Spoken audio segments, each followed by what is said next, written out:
July 4th, summer of 1989. Steve and I, we were in Spokane, Washington. We were working with the Boise Hawks. I was a pitching coach. Steve, he was a player with the ball club.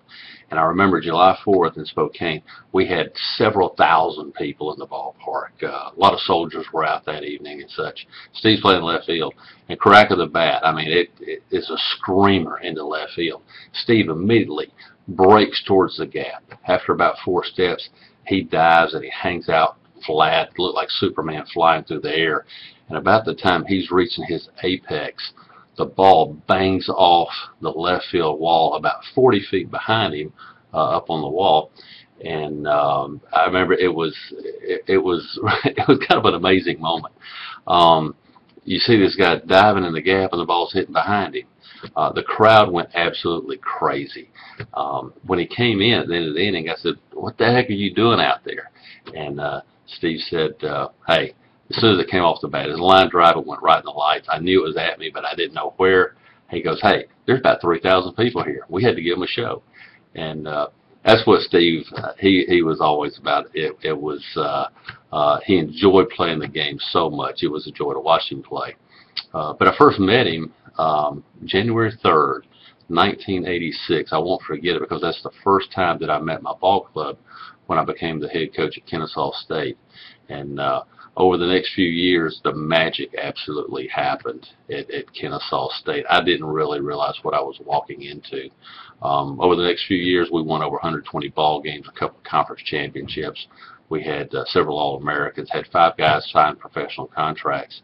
And during that period, because Steve was a freshman when I met him, during that period, he ended up becoming the leader on the ball club. It didn't take very long. He was the heart and soul of that ball club in the early days at Kennesaw, and was the team captain. I don't guess anything better would describe what was going on at Kennesaw State at that time than in 1988 we were at Valdosta State playing, and which we play Valdosta every year. And that particular year, we went down, had a pretty good ball club, a young club, and we go down and we're playing them pretty well, but never have beat Valdosta. But we're playing a pretty good ball game down there.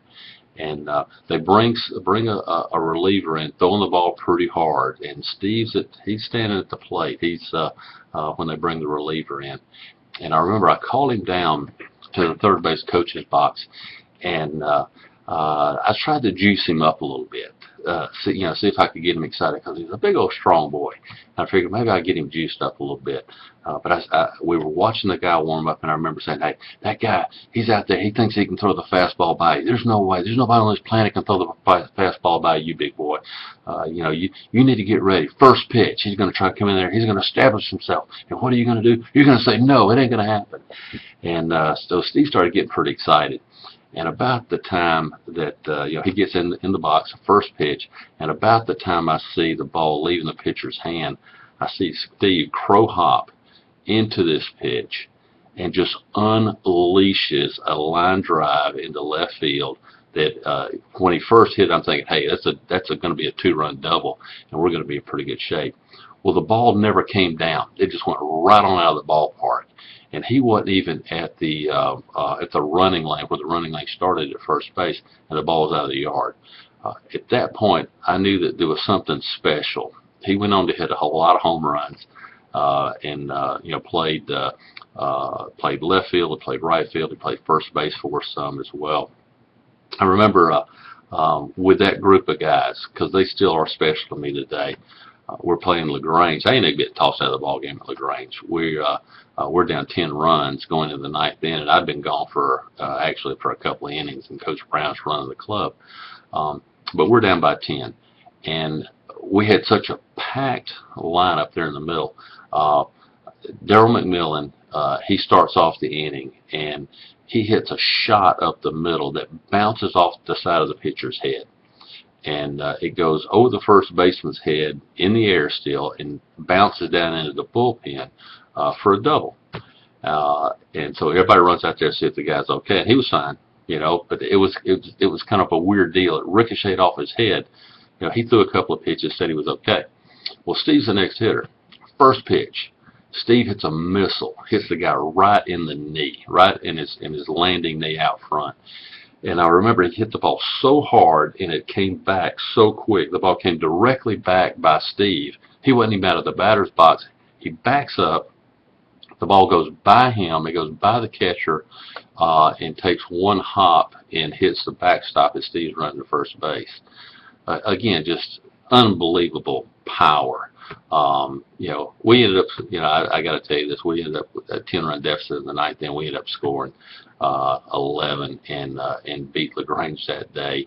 Much like at Southern Tech, Southern Tech had a good ball club and had really run that conference for several years. And we were now becoming the team to beat, in the conference, with Bruton Parker, Southern Tech, some good ball clubs that were in there. And I remember in '89, and I guess I can hear Steve Cormier. I wish I had the recording somewhere, but Steve Cormier was on the radio, and he was calling the game. And on that particular day, Cliff Brannon, John Brackett, Darrell McMillan, and then Steve Mattingly, 4 guys in a row, 4 shots, 4 single solo home runs off of a pretty good pitcher, Curtis Minner. Now, Curtis, he was tough on everybody, but Curtis seemed to couldn't get us out. We owned Curtis. He would go 10-2, and his 2 losses would be to us. And so we had those 4 home runs in a row, and then Don McKinley, Big Don, looking like Rambo, walks up there, and the first pitch off the 5th batter, Don takes from the warning track, and we got a guy standing on the track down at Southern Tech in Marietta with one hand on the fence, and he's leaned against the fence and pulls it in. Almost had 5 in a row. The whole ball club, it was packed with good hitters. It was packed with a lot of power, and it was fun to watch these guys play. But there's 2 balls that I remember that Steve hit that are as hard a baseballs being hit as anything I've ever seen. The first one was up at Clemson, and this had been in Steve's senior year. And we'd gone up to play Clemson and had been able to squeak that ball game in the fall. And they had a pretty good club. And we jumped out pretty quick. And so then they started putting their starters in, because they thought, Kennesaw will come out, we'll play a little bit. Well, we jumped out there pretty quick and slapping the ball around a little bit. Well, Steve comes in about the 5th inning, walks up to the plate, and he's jacked. It's Division I. He wants to show anybody and everybody that he can play Division I, which he could. It was about the 2nd or 3rd pitch in. I remember he took one hack at the first pitch and missed it and ended up flat on his back. And that place went crazy. I've never seen a guy miss a ball and start a rally like Steve would. But he took a big hack and missed. And a pitch or 2 later, he hits a line drive up the middle that the pitcher, they had him, second baseman was playing up the middle a little bit, had him played to pull some, but the pitcher ducks. I see the second baseman jump up in the air. So he actually thought he had a shot at it. And I'm thinking, well, this is a line drive right at the center fielder. I mean, it's a pretty good shot, but it's right at the center fielder. And the ball, again, much like in Valdosta a year earlier, the ball just doesn't come down. It looks like when you hit a golf ball right in the screws and you see it going out through the middle, and it just starts rising, and the ball just kept rising and had a big green monster in center field. So a ball that the pitcher ducks on and that the second baseman jumped up and flagged at, the ball just keeps rising and goes right over the green monster in center field. Again, one of the hardest balls I've ever seen hit. Coached a lot of baseball, played a lot of ball, college ball at the Division I level, professional baseball. One of the hardest balls I've ever seen hit was that day at Clemson, and Steve established that, he can play that game. But probably the most impressive home run ever, and I'm saying ever, and I'm not saying Steve Mattingly, I'm just saying the most impressive home run ever that I've seen was at Georgia Tech. Again, I believe in '89, as we were finishing up that season. We were getting ready to head off into the playoffs, and Georgia Tech was too. Jim Marks gave me a call, and we had a game or two open, and he did as well. So he gave me a call and wanted to know if we wanted to come down and play, just kind of tune up for our playoffs. He was headed off the ACC. We were headed off to a tournament as well. A little bit apprehensive at first, but it's like, well, hey, let's go play Tech. Let's go have some fun. And I always felt like that playing any Division I team in the country with this bunch, that we could hold our own with any of them. And I don't know about playing every day. I don't know about the depth, but you get us one-on-one with John Kelly on the mound, having Jay Mobley being able to come out of the pen rather than be, another starter, and with the lineup that we have with Miles Crow leading off and all the way through with Penland and Tony Toombs, who was just an RBI machine and in great hands.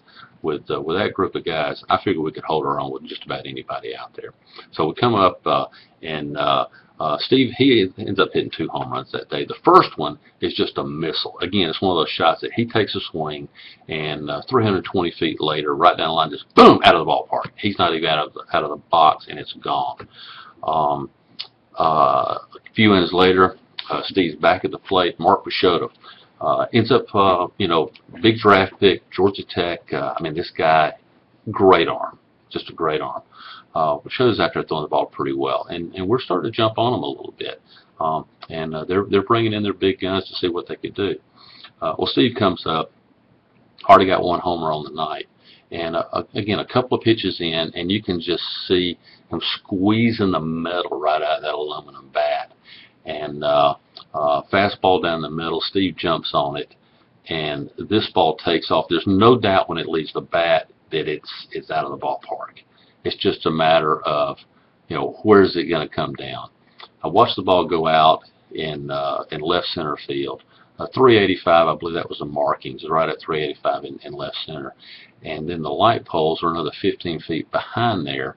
This ball hits off the top of the light pole up in the rack where the lights are. So it hits up in the top. It's another, say, 15 feet. So the ball's at 400 feet now, hitting in the top of the rack. Well, the interesting thing was that when the ball hit, it caromed and went up. It didn't go down, so the ball was still traveling upward when it hit this thing. And I'm figuring the ball's probably going to be about 430 or 440 before it actually hit its apex out there. And then as it would start traveling back down, I think the newspaper article, I said, hey, he had to hit that ball about 450 feet. Well, thinking back over it and then watching some other balls, and with the technology they have today, I'm going to tell you that ball was hit over 500 feet. It was probably 530, 540 feet. One of, the most impressive home run I've ever seen. I wish that it hadn't hit the light pole. That was kind of cool watching it bounce up, but I wish that it hadn't hit the light pole, because that ball would have just disappeared into the night.